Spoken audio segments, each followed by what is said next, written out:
ముందుగా దేవాతి దేవునికి వందనాలు. అలాగే దైవజనులు డానన్నయ్య గారికి, అలాగే దైవ సేవకురాలు అపర్ణ వదినం గారికి కూడా వందనాలు తెలియజేసుకుంటున్నాను. అలాగే మన సంఘ వ్యవస్థాపకులు పెద్దలు చెంటిబాబు గారికి, అలాగే విజయరాణి గారికి కూడా వందనాలు తెలియజేస్తున్నాను. ఇక్కడ కూడి ఉన్న మీ అందరికీ, నా సహోదరులకు, అలాగే నా తోటి కళాకారులకు, చేరి వచ్చిన సంఘానికి కూడా వందనాలు తెలియజేసుకుంటున్నాను. అలాగే ప్రత్యేకంగా వచ్చిన ఈరోజు జోసనక్కను బట్టి వందనాలు తెలియజేసుకుంటున్నాను. అయితే నా జీవితంలో ఇలాగ మైక్ పట్టుకొని వాక్యం చెప్పే యొక్క సందర్భం రాలేదు, వచ్చింది కానీ నేను చెప్పలేను. అంటే మా స్థానిక చర్చిలో కూడా గ్రీటింగ్ చెప్పమనో లేకపోతే ప్రార్థన చేయమని మైక్ ఇచ్చేవారు, కానీ నేను ఎప్పుడూ మాట్లాడలేదు, ప్రార్థన చేయలేదు. ఒకసారి పాటలు పాడమంటారు అన్నయ్య, కానీ ఎవరు లేనప్పుడే పాడతాను, ఎందుకంటే నాకు పాడడం కూడా రాదు కాబట్టి. అయితే ఒక 2 నిమిషాలు, అంటే డానన్నయ్యకి నాకు పరిచయం కోసం ఒక 2 నిమిషాలు మీతో పంచుకోవాలని ఇష్టపడుతున్నాను. అయితే గతంలో నేను ఈ యొక్క మ్యూజిక్ ఫీల్డ్కి వచ్చిన కొత్తలో నేను సతీష్ అని ఎక్కువగా క్లోజ్గా ఉండేవాళ్ళండి. వాళ్ళ ఇంటి దగ్గర తినేవాడిని, వాళ్ళ ఇంటి దగ్గర పడుకునేవాడిని. అంత చనువు మా ఇద్దరి మధ్యలో ఉంది. అయితే అన్నయ్య గతంలో నాకు డానన్నయ్య ఒక 6 సంవత్సరాల క్రితం నాకు పరిచయం అండి. అంటే డానన్నయ్యకి నేను తెలియదు, కానీ డానన్నయ్య నాకు తెలుసు, అంటే ఒక 6 సంవత్సరాల క్రితం నుండి. అయితే సతీష్ అన్నయ్య అనేవాడు, సామ్యులు ఇగో డానన్నయ్య అక్కడ కాకినాడలో మీటింగ్ పెడుతున్నాడు, అక్కడికి వెళ్ళాలనేసరికి సరే అనే వెళ్దామని, అయితేనే మీ పాట అయిన తర్వాత వెంటనే మళ్ళీ ఇంటికి వచ్చేద్దాం, మళ్ళీ లాస్ట్ దాకా ఉండలేను అని చెప్పేసి అంటే సరే అని చెప్పేసి మొత్తానికి ఇద్దరం మీటింగ్కి వెళ్ళడం, అన్నయ్య అక్కడ పాట పాడేగానే మళ్ళీ ఇంటికి వచ్చేయడం. అలాగా డానన్నయ్య మీటింగ్స్కి ఒక 5 మీటింగ్స్కి నేను అటెండ్ అయ్యాను. తర్వాత అప్పుడు డానన్నయ్య ప్లే చేస్తుంటే నేను అక్కడ ఎక్కడో దూరంగా కూర్చొని చూసేవాడిని. కానీ ఇక్కడ ఏంటంటే డానన్నయ్య పక్కనే ప్లే చేసే అవకాశం ఇచ్చాడు దేవుడు, దేవునికే మహిమ. అయితే అన్నయ్యకి కూడా వందనాలండి, ఎందుకంటే అవకాశం ఇచ్చినందుకు. ఎందుకంటే అన్నయ్య ద్వారా చాలామంది కళాకారులు, చిన్న చిన్న కళాకారులే అన్నయ్య వారిని ప్రోత్సహించి మంచి ప్లాట్ఫామ్ వాళ్ళకి ఇచ్చాడండి. అది అన్నయ్య గొప్పతనం. ఎందుకంటే అన్నయ్య గొప్పలు చెప్పుకోరు డానన్నయ్య, అయితే చాలామందికి ప్లాట్ఫామ్ ఇచ్చారు ఆయన. ఆ యొక్క ప్లాట్ఫామ్లో ప్రజెంట్ నేను నడుస్తున్నాను, దాన్ని బట్టి వందనాలు. అలాగే అన్నయ్య ఒక విషయం మనతో పంచుకునేవారు, ఏంటంటే ప్రతి ఒక్కరికి వాక్యం తెలిసి ఉండాలి అనే యొక్క ఆలోచన అన్నయ్య అందరికీ చెప్పేవారు. పలుమార్లు కూడా అదే మాట చెప్పేవారు. ఎందుకంటే ఈ యొక్క ప్రజెంట్ జరుగుతున్న ఈ యొక్క చర్చెస్లో చాలామంది పాస్టర్ గారు ఏంటంటే మేము చెప్పిందే సత్యం, అంటే వాళ్ళు బైబిల్ కాకుండా బయట మాట ఏం చెప్పినా సరే మేము చెప్పిందే అది సత్యం అని చెప్పేసి కొంతమంది పాస్టర్ గారులు అంటే వాక్యం తెలియని వారిని కూడా మోసగిస్తున్నారు, మేము చెప్పిందే నిజం అన్నట్టుగా. కానీ అన్నయ్య అలా కాదు, మీకు కూడా వాక్యం తెలియాలి, అవసరమైతే పాస్టర్ గారు తప్పు చేస్తే మనం అడిగే రీతిగా ఉండాలి అనే యొక్క మాట మనకి చెప్పారు. మనం కూడా తీర్పు అప్పచెప్పాల్సిన పని ఉంటుందని చెప్పేసి ఈ యొక్క షార్ట్ మెసేజ్ అనే కాన్సెప్ట్ అన్నయ్య పెట్టారు. అయితే ఇప్పటి వరకు కూడా నా ముందు చాలామంది షార్ట్ మెసేజ్లు పంచుకున్నారు. అయితే నా వంతు వచ్చేసరికి ఏంటంటే మీరందరూ ఎంత ప్రయాసపడ్డారో వాక్యం నేను తెలుసుకోవడానికి చాలా తపన పడ్డాను నిజంగాను. మీరు పడిన ప్రయాసం నాకు ఇప్పుడు అర్థమవుతుంది. అయితే దాన్ని బట్టి మీకు దేవునికి మహిమ కలుగును గాక. అయితే మరొకసారి ఈ యొక్క అవకాశం ఇచ్చిన డానన్నయ్య గారికి, కుటుంబానికి, రోజుకి ఇక్కడ కూడిన మీ అందరికి కూడా నా హృదయపూర్వక వందనాలు తెలియజేసుకుంటున్నానండి. అయితే ఇప్పుడు కొన్ని నిమిషాలు దేవుని వాక్యం, అది దేవుని మాటలు చెప్పుకుందామండి. చిన్న ప్రార్థన చేసుకుందాం. దేవా, మీకే స్తుతి స్తోత్రము తండ్రి. ఇదిగోని ప్రభువా, ఈ యొక్క సమయంలో ప్రభువా నీ మాటలు ప్రభు మాట్లాడుచుండగా నా నోటి మాటలు మీరున్నాను నాయన. నాకేమీ రాదు, ఏమీ తెలియదు తండ్రి. యేసయ్యా, మీరే నా నోటి వెంట ఉండి నడిపించమని ఈ చిన్న ప్రార్థన యేసు నామములో అడుగుచున్నాం తండ్రి. ఆమేన్. అయితే మీకు ఒక ప్రశ్న, చిన్న ప్రశ్న. డబ్బులు లేవు. ఓకే అండి, మీకు ప్రశ్న.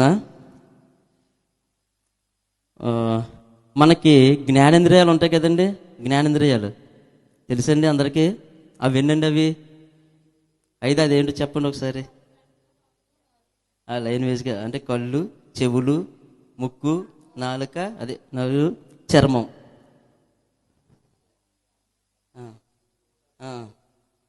అదే.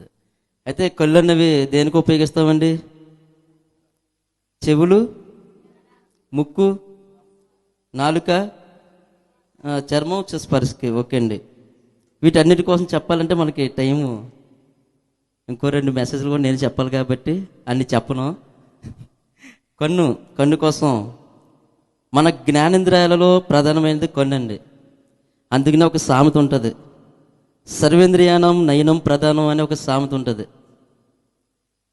అలాగే బైబిల్ గ్రంథంలో కూడా కన్ను కోసం బైబిల్ గ్రంథంలో రాయబడి ఉంది. మత్తయి సువార్త 6:22 నేను చదివేస్తున్నాను. దేహమునకు దీపము కన్నే గనుక నీ కన్ను ఇక నెల నీ దేహం అంతయు వెలుగుమయమై ఉండును. అంటే దీనికి అర్థం ఏంటంటే అండి, మనం కన్ను,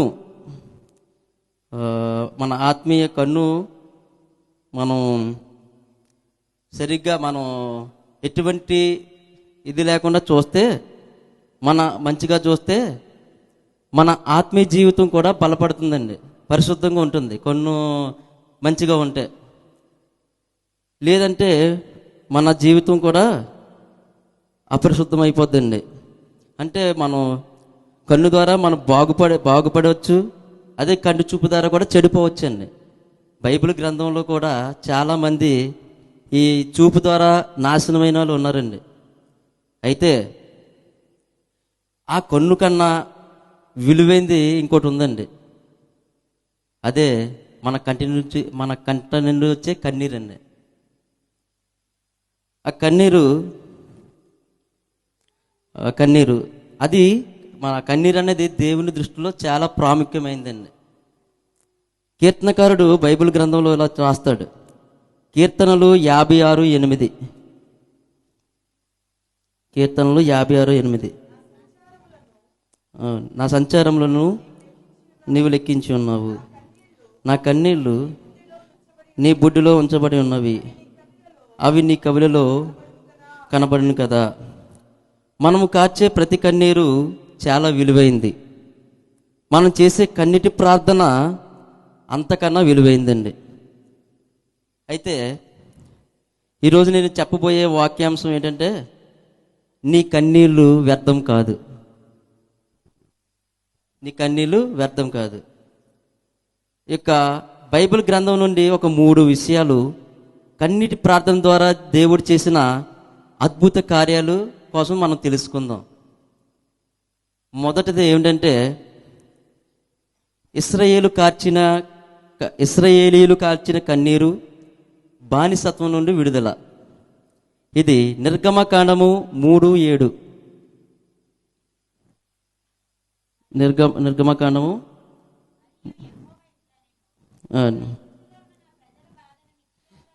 చూచి తిని పనులలో తమను కష్టపడేవాడిని బట్టి మరవిని తిని వారి దుఃఖములు తెలిసే ఉన్నవి.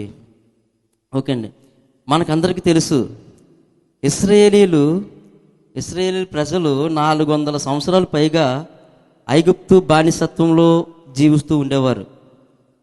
ఐగుప్తు రాజు వారిని ఎలా పనిచేసేవారంటే ఎక్కువ ఇటుకలను, తర్వాత ఆ దేశానికి అవసరమయ్యే ప్రతిదీ కూడా వాళ్ళతో చేయించేవాడు అనమాట అండి. అయితే ఇశ్రాయేలీలు ఆ యొక్క బాధను తట్టుకోలేక దేవునికి కన్నీటి ప్రార్థన చేశారు. ఆ కన్నీటి ప్రార్థన విన్నది ఆలకించిన దేవుడు మోషేను సిద్ధపరిచి ఐగుప్తు నుండి విడిపించి వారి బానిసత్వం నుండి దేవుడు విడుదల ఇచ్చాడు. దేవునికి స్తోత్రం. వాళ్ళ ఇశ్రాయేలీలు చేసిన కన్నీరు వ్యర్థం కాలేదు. ఓకే, తర్వాత మనం రెండో పాయింట్ వద్దాం. రెండో పాయింట్, హన్నా కార్చిన కన్నీరు కుమారుని కనుట. మొదటి సమూయేలు గ్రంథము 1:10.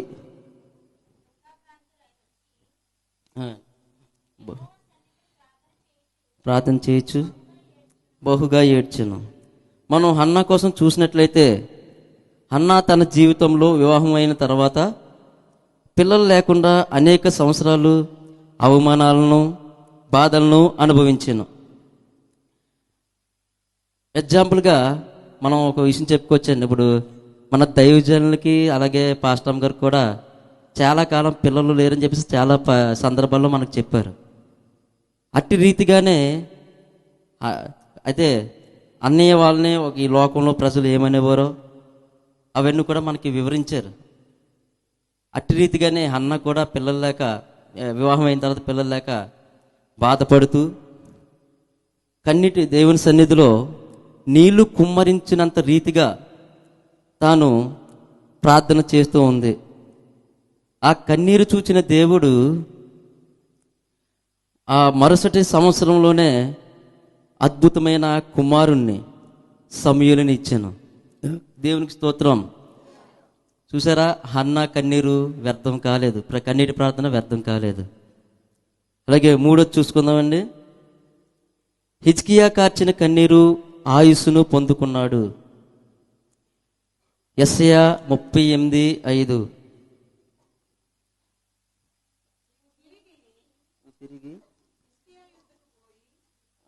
ఓకే, అవును.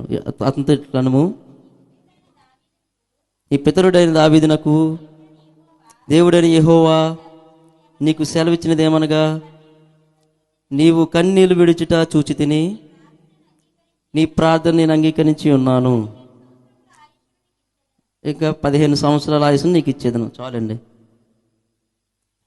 ఇశ్రాయేలు రాజు అయిన హిజ్కియా మరణకరమైన రోగం వచ్చి మరికొన్ని దినములలో చావవలసి ఉందని యెషయా ప్రవక్త ద్వారా తెలుసుకున్నప్పుడు హిజ్కియా గోడ తట్టు తిరిగి కన్నీరు కార్చుచూ దేవుణ్ణి ప్రార్థించాను.